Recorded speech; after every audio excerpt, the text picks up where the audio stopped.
저는 시조를 쓰고 시조를 사랑하는 일종의 시조증을 가진 황순희입니다. 저는 여고 시절부터 학교에서 문예반 활동을 하면서 그 문예반을 담당하시던 선생님이 시조시인이었었습니다. 그래서 그분의 영향으로 자연스럽게 학부 편집하고 학보사 활동을 하면서 시조를 접하게 되었습니다.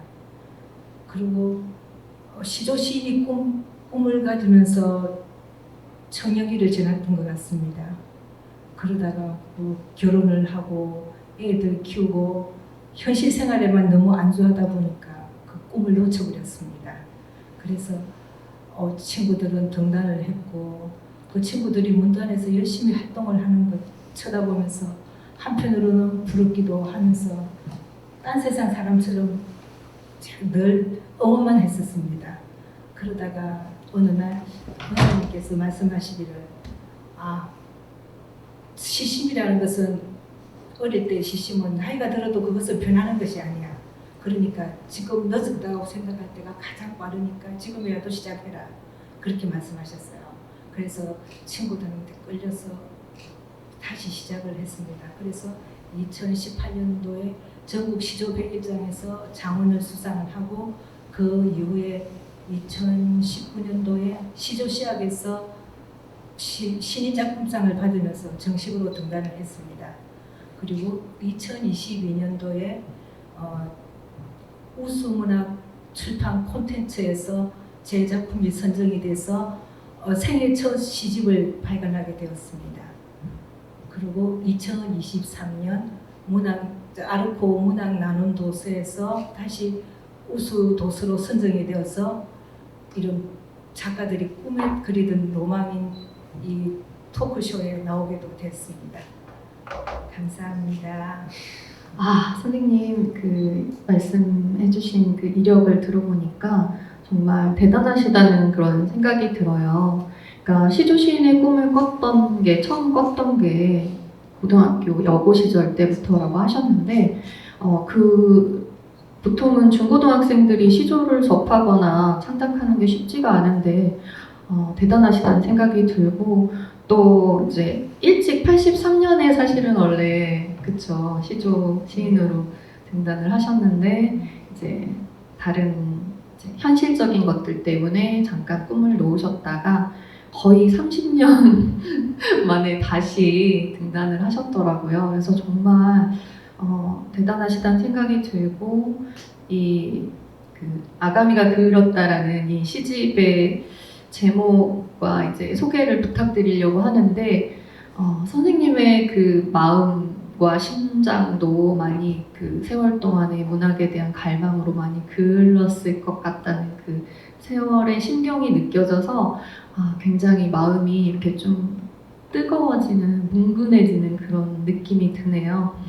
이 책에 대해서, 이 시조집 선생님의 그 첫 작품집에 대해서 좀 소개를 부탁드립니다. 시조집 아가미가 그을었다는 2019년 등단해서 제가 처음으로 발간한 시조집입니다. 총 5부면서 70편으로 구성되었습니다. 전반적인 작품 내용은 대부분 저의 작은 경험과 주변의 사물들과 인물들로부터 그 이야기가 주된 이야기입니다. 그런 이야기를 올리는 이유는 그렇게 해야만 그 작품 속의 표현이 너무 관념적이지 않고 자기 대부분 다 객관적으로 자기 의사를 좀 생동감 있고 진정성 있게 전달되기 때문에 그렇게 했었고요. 표제작인 아가미가 그을었다는 그 작품 속에 나오는 춘자 이모라는 인물을 통해서 그 인물이 파킨스병을 앓아서 자꾸 기억이 상실되어가지고 자기 생활에서 계속 머물고 있는 그런 형편이었습니다. 그래서 그 인물의 정제된 시간을 조금 어떻게 벗어나 보려고 힘든 시간을 보내고 있는 것이 너무 안타깝고, 그러므로 해서 그 분의 속이 막 새까맣게 타들어가는 거, 그게 우리가 살면서 우리가 다 거쳐야 할 과정이기 때문에 그런 걸 생각하면서 춘자 이모 그분이 이름처럼 다시 봄을 맞았으면 좋겠다는 그런 생각으로 이 작품을 썼었습니다. 그리고 이 주제는 뭐 조금 내용을 생소하거나 어렵지 않게 하려고 많이 노력을 했고요. 주로 또 글을 쓰면서 어휘가 어렵거나 이러면 독자들한테 와닿지 않기 때문에 좀 쉬운 말을 쓰려고 노력을 했고, 또 뭐 서정을 담아서 독자들이 전부 다 읽었을 때 공감대를 형성하고 감동을 줄 수 있는 그런 작품을 쓰려고 노력을 했습니다. 그리고 가난한 서민들의 이야기를 많이 썼는데요. 그 이야기를 통해서 우리 사회에서 뭐 소외된 그런 소외계층, 가난한 이웃 그런 분들에게 잠시나마 조금 위안이 됐으면 어떨까 하는 그런 생각을 했습니다. 그리고 누구나 쉽게 읽고 공감하면서 서로 아파해주고 위로해주고 조금이나마 감동을 줄 수 있었으면 어떨까 하는 그런 생각을 하면서 작품 활동을 했습니다. 네, 선생님 이렇게 작품에 대해서 소개를 해주시고 또 설명을 해주셔서 독자분들에게도 많은 이해가 됐을 것 같고, 또 아직 읽어보지 않은 독자들에게는 시조가 이렇게 많은 것들을 담을 수 있는 굉장히 넓은 장르구나라는 거를 또 인식할 수 있게 해주는 그런 귀한 말씀이신 것 같아요. 사실 시조라고 했을 때 많은 사람들이 성경 후전 이렇게 해서 약간 서정을 노래하거나 개인의 그냥 서정 또는 어떤 자연의 아름다움을 음풍농월 형식으로 읽는 장르가 아닌가? 또는 뭐 사대부의 그런 장르가 아닌가? 이렇게 생각하는 사람들이 많거든요. 그런데 이제 선생님 말씀을 들어보니까 시조도 충분히 이런 어떤 현실 인식이라든지 사회적인 문제라든지 약자들의 문제, 이런 어떤 핍진성 같은 것들을, 리얼리티 이런 것들을 담을 수 있는 그런 장르구나라는 거를 저도 새삼 느끼게 됐고 또 이렇게 배우게 되는 그런 계기가 된 것 같아요. 네, 그래서 굉장히 의미 있는 그런 작품집이 아닌가 그렇게 생각합니다. 그래서 이제 선생님의 작품집이 굉장히 웅숭 깊은 그런 시간들을 보냈기 때문에 더 이렇게 우리에게 깊은 울림을 주는 그런 작품들이 좀 약간 늦게 나오기는 했지만 그래도 좋은 작품이 탄생하지 않았나 그렇게 생각이 들고요. 그래서 또 이렇게 2023년 문학 나눔 도서 보급 사업 선정이 되셨는데 연락 받으셨을 때 기분이 어떠셨는지 소감을 좀 부탁드립니다. 아침에 날씨가 아주 맑고 화창한 날씨가 좋은 아침이었습니다. 아침에 책 만드는 집 출판사 사장님 김영재 시인님께서 전화를 해주셨어요. 항순이님 축하합니다. 근데 전화를 받고 났으니까 이게 기쁨보다는 좀 많이 어리둥절했습니다. 왜냐하면은 사실 그 시기에 남편이 암 진단을 받아서 심적으로 많이 힘들었습니다. 그래서 뭐 반가운 전화를 받았지만 반가워할 수도 없는 그런 형편이었습니다. 근데 그거는 사업이라는 게 사실은 훌륭한 작가들도 너무 많고 이러니까 우리 늦깎이 시민들한테는 정말로 힘든 일이지 않습니까? 그래서 진짜 그런 일이 저한테 그런 행운이 올 거라는 거는 짐작을 못했고요. 보통 일반적으로 작가들이 책을 내고 나면 이 책들은 그냥 일회성이 되어가지고 쓰레기로 나가든지 잘 되면은 개인 서재에 책꽂이에 꽂히든지 냄비받침으로 쓰든지. 냄비받침으로 쓰면은 그래도 다른 사람들이 제목을 한 번씩 보지 않습니까? 그러니까 그것도 영광이라고 생각하는 거예요. 그 정도로 작가들이 많은 책을 낼 때 그 책은 사장되고 있습니다. 근데 저는 제 책이 다시 재판이 돼가지고 또 그것이 또 각 도서관, 학교 도서관이고 뭐 이런 도서관들에 나간다 하더라고요. 그러면 그것만 해도 작가로서 엄청나게 영광스럽고 기쁜 일이죠.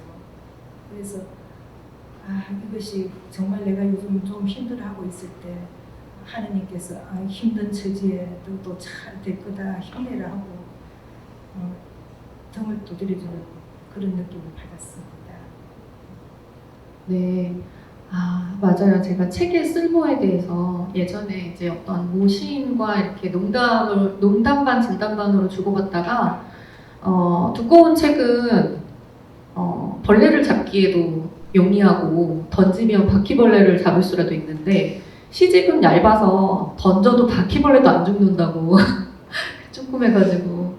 근데 이제 냄비 받침대로라도 쓰일 수 있으면 다행인데, 정말 많은 책들이 출판되어서 나오지만 거의 정말 그냥 작가가 스스로 그냥 자족하고 독자들을 만나지 못하고 이렇게 사장되는 경우가 많은데, 그런 의미에서 저는 이런 문학 나눔 도서 보급 사업이 훨씬 더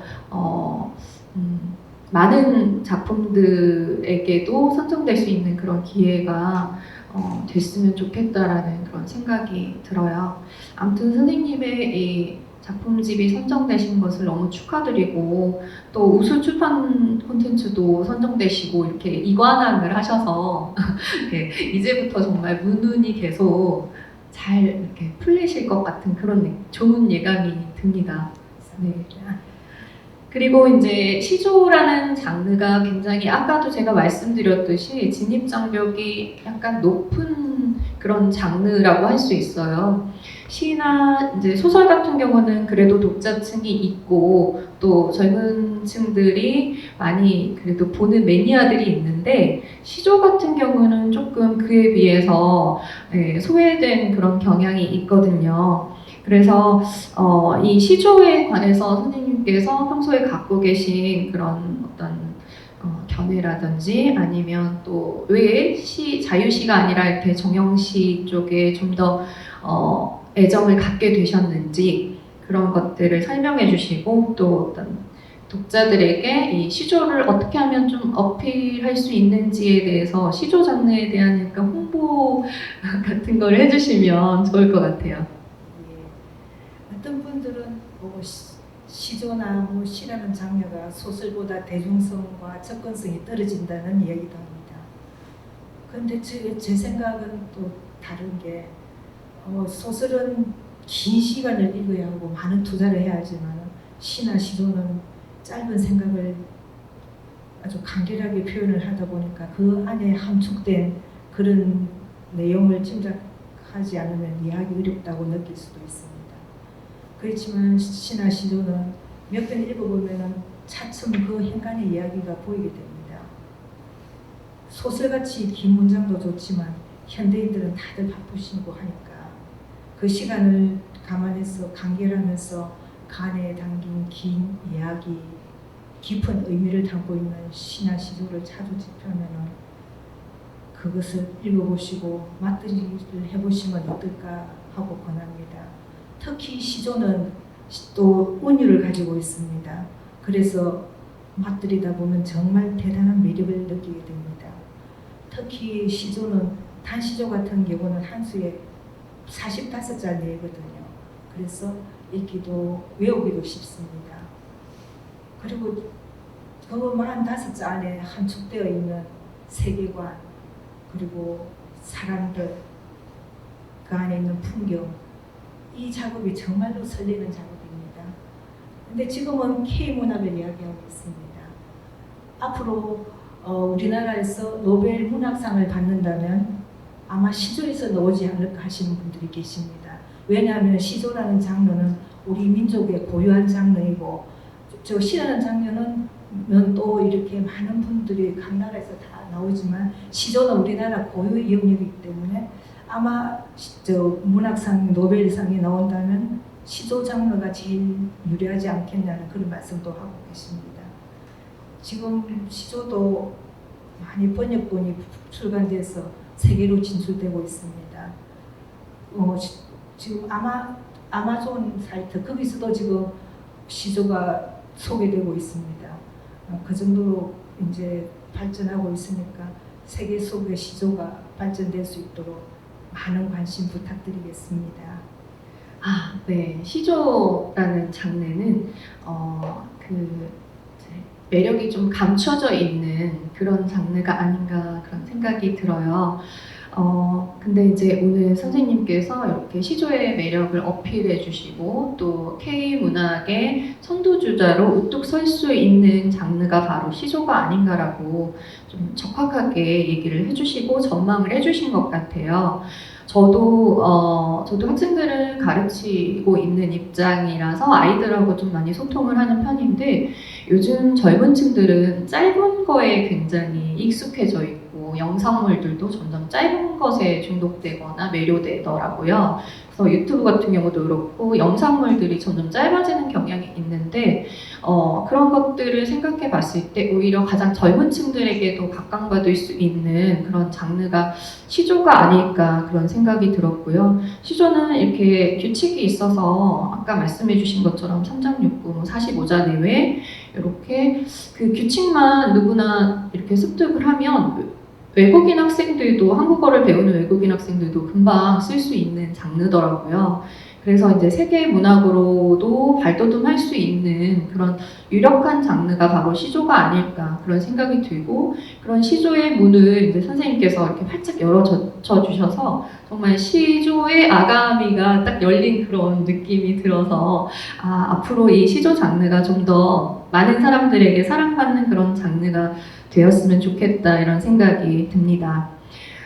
그리고 이제 선생님 창작과 관련해서 평소에 시나 또는 뭐 산문이나 시조를 쓰실 때 어떤 데서 소재와 모티프를 찾으시는지 그것들에 대해서 좀 소개해 주실래요?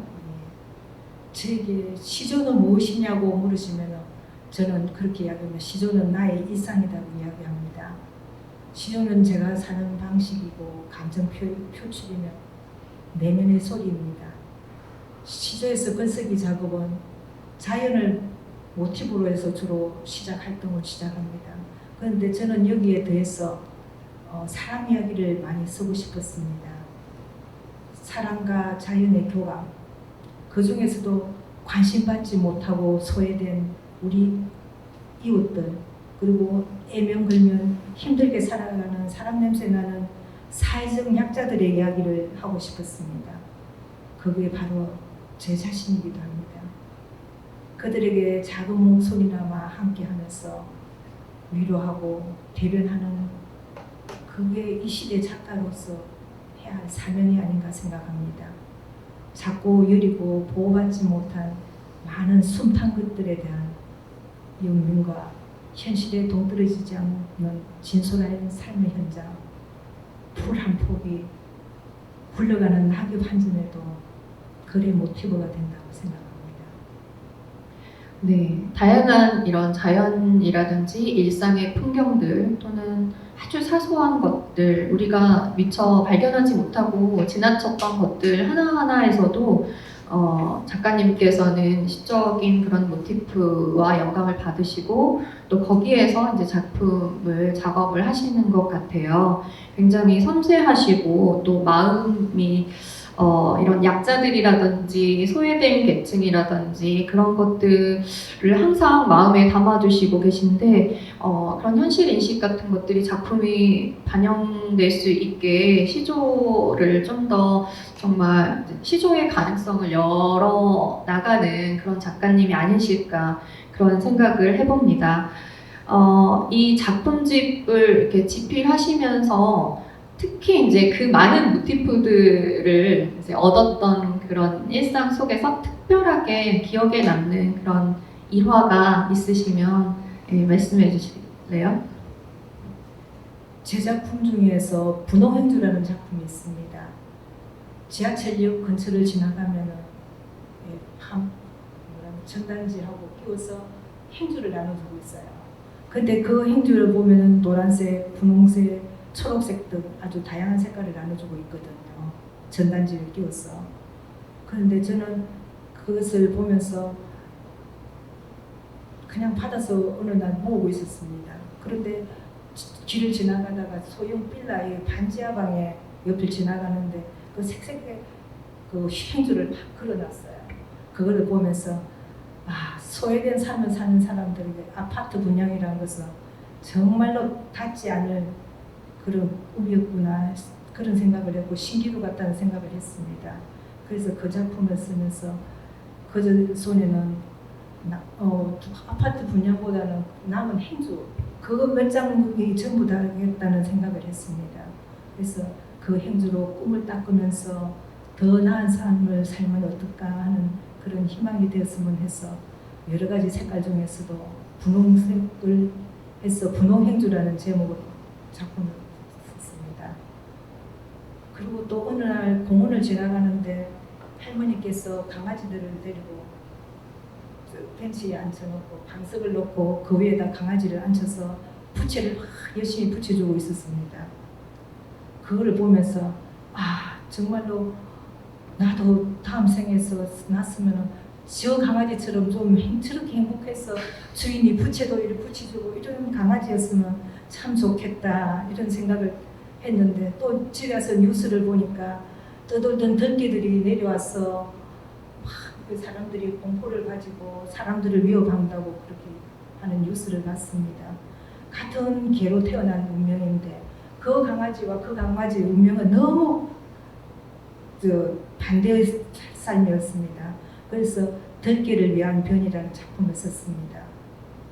애초에 들개더냐 패대기 친 산목숨들 이렇게 시작하는 작품인데요. 버림받아서 떠도는 들개의 감정에 심정에 이입해서 작품을 썼는데 아마 그 버려지고 그늘 속에 있는 들개들을 잠시라도 그 들개들을 위해서 작은 변호라도 됐으면 어떨까 하는 마음에서 쓴 작품이었습니다. 네, 선생님 말씀 듣고 보니까 정말 시가 담고 있는 그런 메시지들이 굉장히 깊고 많다라는 생각이 들었어요. 그러니까 짧은 행간 속에 그렇게 많은 것들을 함축하고 있다라는 게 저는 굉장히 놀랍고요.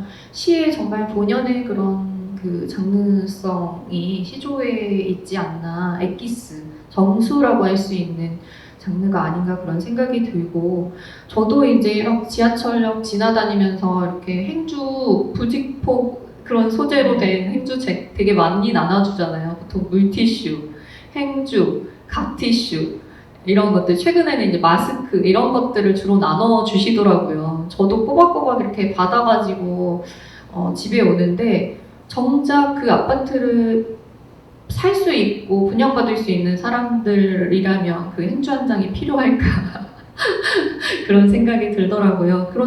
근데 선생님처럼 그러한 것들을 시적 소재로 갖고 와야겠다라는 생각을 해본 적이 없는데, 선생님의 그 세심한 그 통찰력과 그 세밀한 시선이 그런 것들에서까지 소재를 갖고 와서 시로 이렇게 형상화하셨다는 게 저는 굉장히 놀랍고 감탄이 내는 것 같아요.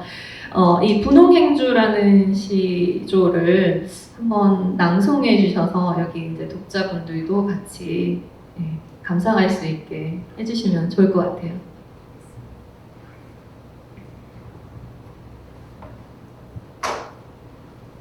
분홍행주 아파트 분양합니다.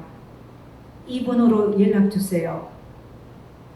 핑크빛 행주 한 잔 넙죽바다 우겨넣고 역세권 바람자락에 올 풀리는 신기루 반지하 핥는 달빛 훔치고 또 훔친다.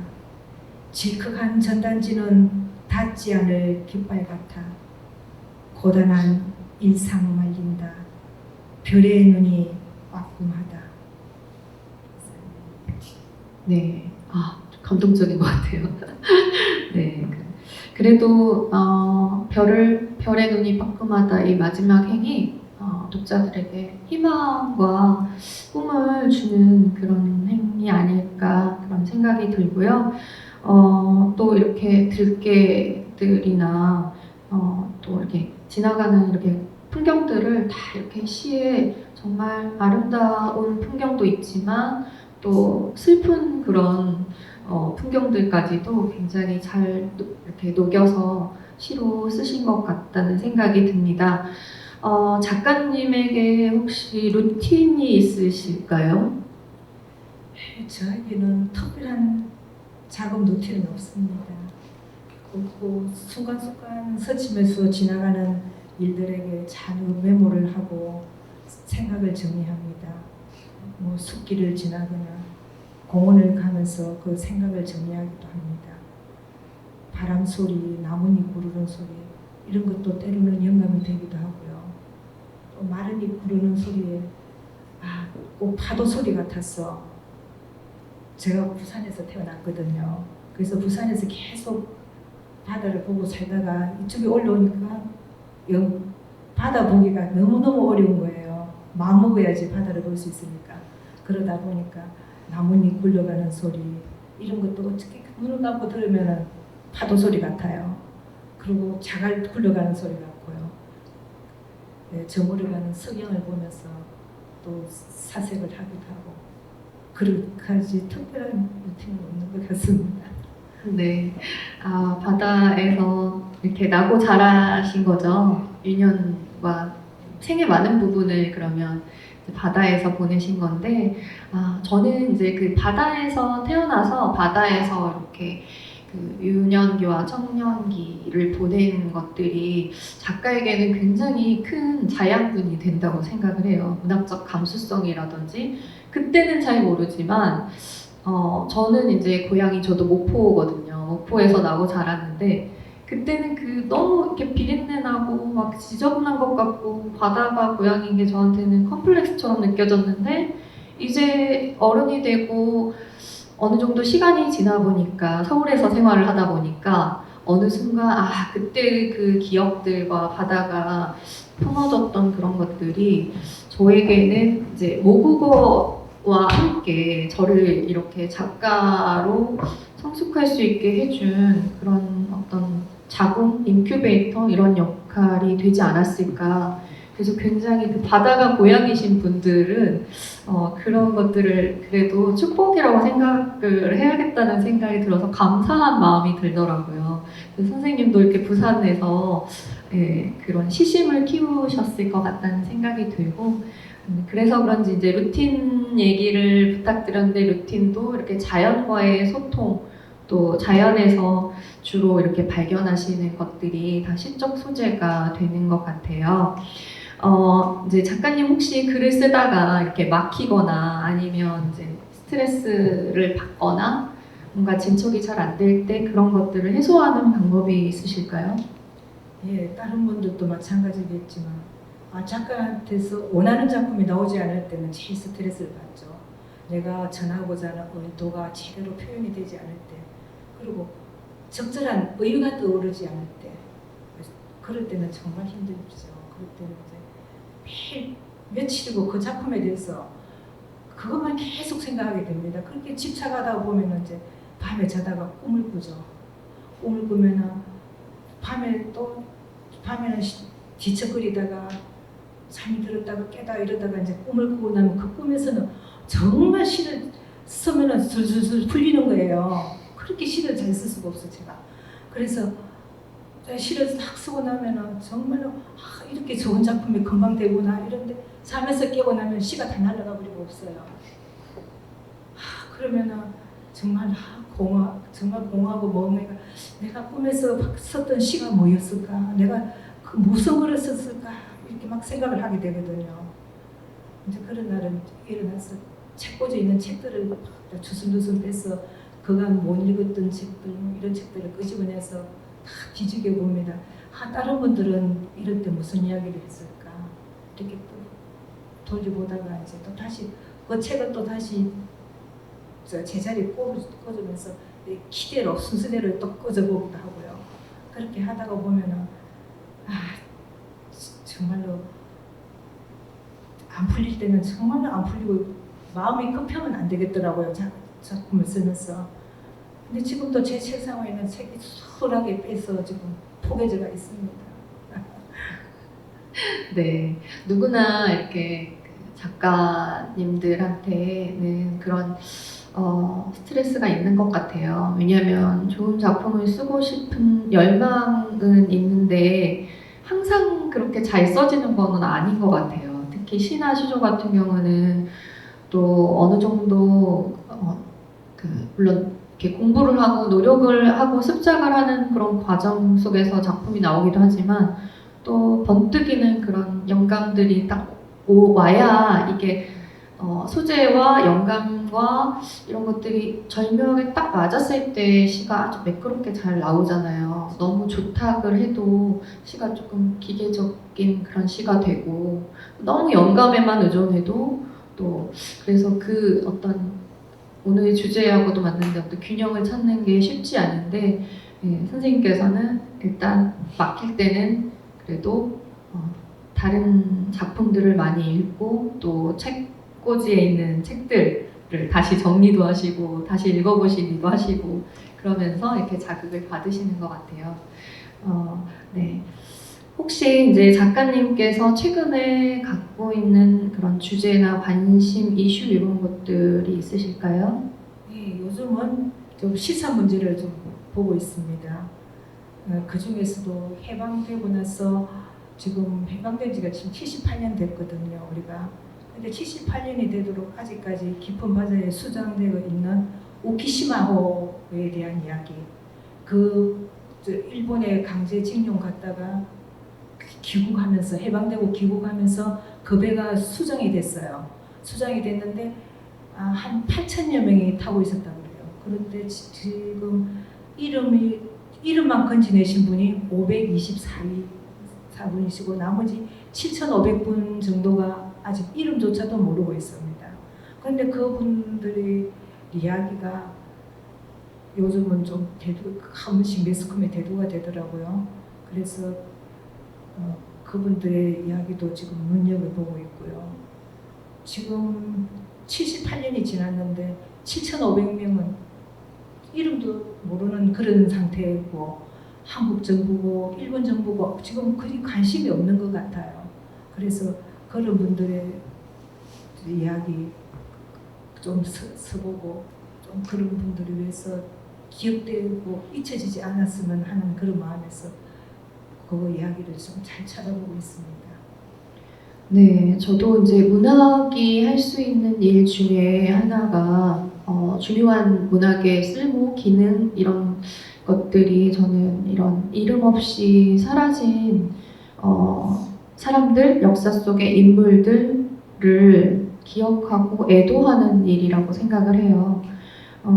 그래서 문학 작품을 통해서 이런 일들이 조금 더 사회적으로 이슈화되고 또 그래서 그분들의 그런 이름을 정말 불러주는 그런 하나의 초원, 우리가 김소월의 초원이라는 시가 있잖아요.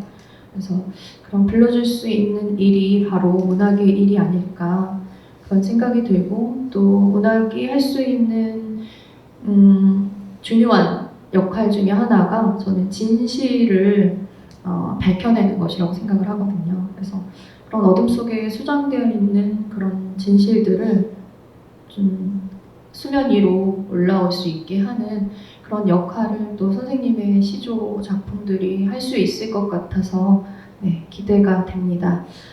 아가미가 그렇다라는 이 시조집을 통해서 작가님께서 특별히 전달하고자 하는 가치가 있으신지 또 독자들에게 어떻게 하면 이 작품집을 조금 더 잘 받아들일 수 있을지 그런 것들에 대해서 한마디 해주시면 감사하겠습니다.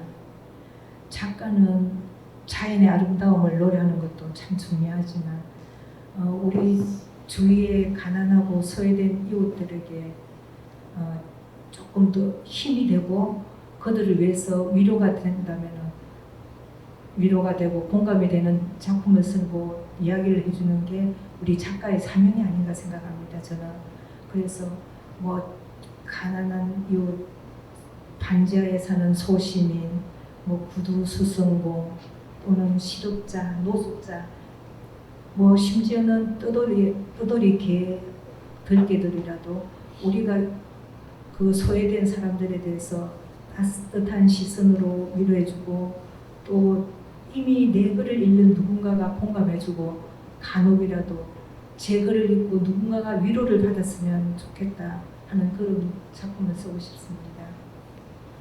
네, 작가님께서 이제 그렇다면 이제 다음 작품집을 또 이제 준비를 하셔야 되잖아요.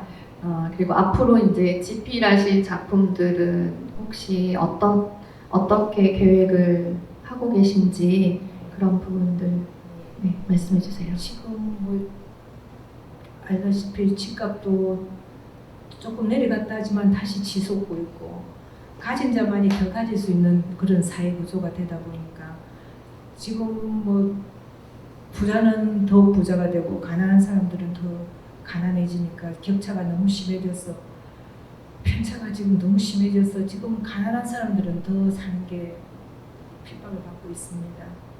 그래서 생계 수단이 막막한 그런 이웃을 위한 작품을 좀 더 쓰고 싶고요. 그 작품을 보면서 누군가가 제 글을 읽고 용기와 위로를 얻는다는 그거로서 작가로서 정말 기쁨이고요. 그리고 앞에서 말한 바와 같이 우키시마호에 희생된 그런 분들을 위해서 강제노동, 징집된 강제노동자들 그런 분들의 이야기를 작품으로 써보고 싶습니다. 네, 제가 이제 선생님 말씀을 이제 듣고 보니까 선생님의 작품은 정말 산소 같다라는 생각이 들었어요. 그래서 산소가 필요하잖아요. 생명체들한테는 살아가려면. 근데 이 정말 산소 같은 산소 같은 시조 이 작품들을 통해서 누구나 이렇게 숨을 쉴 수 있게 하는 그런 정말 소중한 그런 게 아닌가, 가치를 지니고 있지 않을까 그런 생각을 해봅니다. 네, 앞으로도 산소 같은 작품들을 많이 써주실 거라고 기대를 해보겠습니다. 제가 이제 개인적으로 이렇게 준비한 질문은 마무리가 되었고요. 지금부터는 이제 여기 계신 관객분들께서 그냥 자연스럽게 궁금한 거 있으시면 작가님께 질문해 주시면 되는데요. 이렇게 손 들어주시면 저희 스텝 선생님께서 마이크 전달해 주실 거예요. 네, 질문 부탁드립니다.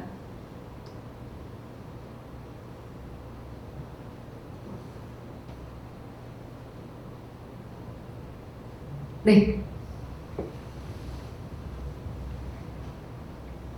저 제목을 왜 아가미로 하셨을지 그게 좀 궁금하고 좀 예쁜 제목도 많았을 텐데 사실 아가미라는 단어가 왜 이걸 쓸까 하는 생각이 좀 들기는 하거든요. 저 왜 이걸 제목으로 하셨을지 좀 궁금해요.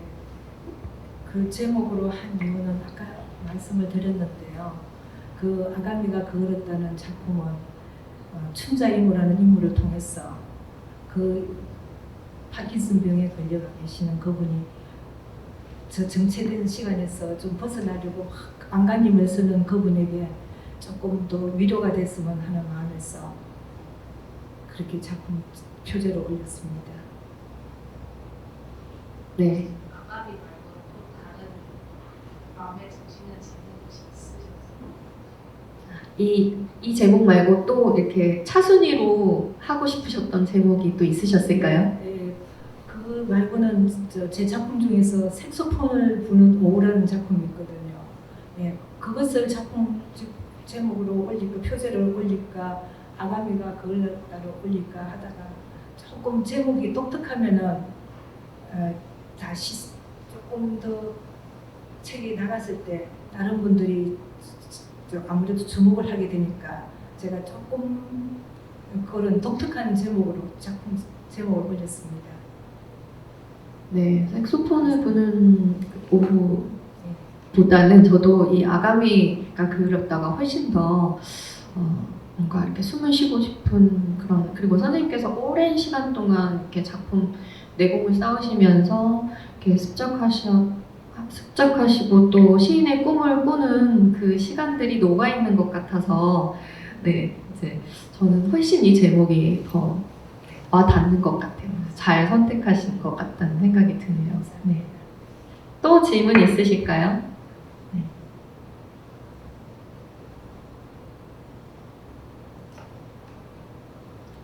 그러면 제가 질문을 하나 드릴게요. 83년에 원래 그러니까 여고 시절부터 시조 시인의 꿈을 꾸셨고 또 잠깐 등단하셨는데 30년 넘게 공백기를 가지셨잖아요. 네, 그 시간 동안에는 그러면 이렇게 시조를 따로 안 쓰셨나요? 아니면 계속 이렇게 열망을 가지고 그래도 작품을 조금씩 쓰셨나요? 83년 이후에는 작품 조금 썼죠. 써서 신춘문예도 출품을 해보고 그렇게 했는데 그게 나중에 알고 보니까 그것도 다 이 그룹이 있어서 무슨 교실 이런 데 들어가야지 그게 되더라고요. 그래서 혼자서 해서 다시 뭐 신춘문예를 한다든지 그렇게는 안 되는 이쪽 구조가 있더라고요. 네, 그래서 그러기도 하고 애들 키우고 사업도 실패도 하고 이런저런 구비를 지나다가 아유 내가 이거 했으면 뭐 하겠나, 이게 글을 쓴다고 밥이 나오는 것도 아닌데 하면서 접었죠. 네, 근데 이제 제 주변에 이제 선생님 말고도 다른 작가분들 중에 정말 이렇게 결혼하고 아이 낳고 살림하고 맏며느리로 정말 집 꾸려 나가면서 그렇게 이제 10년, 20년은 금방 지나가 버리더라고요. 그래도 그 문학의 꿈은 항상 이렇게 씨앗처럼 가슴에 품고 있다가 정말 뒤늦게 50대, 60대 등단하셔서 누구보다 왕성하게 그때부터는 작품 활동을 하시더라고요. 그래서 저는 그래요. 일찍 등단하는 사람들도 있지만 또 늦게 등단한 만큼 그 에너지가 많이 쌓여있고 축적돼 있고 농축돼 있기 때문에 또 제가 봤을 때는 내공이 상당하시기 때문에 좀 등단은 늦게 하셨지만 이제 지금부터 아주 폭발적으로 작품 활동을 하시고 또 계속해서 이 시조를 이렇게 선양하는데 중추적인 역할을 하실 수 있을 거라고 저는 충분히 생각을 하고 믿어 의심치 않습니다. 노력해 보겠습니다. 네, 그래서 그 내공을 저희가 받아서 저희도 열심히 또 문학을 사랑하는 창작을 하는 그런 기운을 더 선생님한테 받을 수 있을 것 같다는 생각이 드네요. 그래서 너무너무 감사드리고요.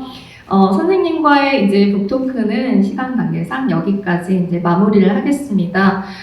질문해주신 선생님께서는 이제 사인본 꼭 받아가시고요. 지금까지 수고해주신 작가님께 큰 박수 부탁드립니다. 감사합니다.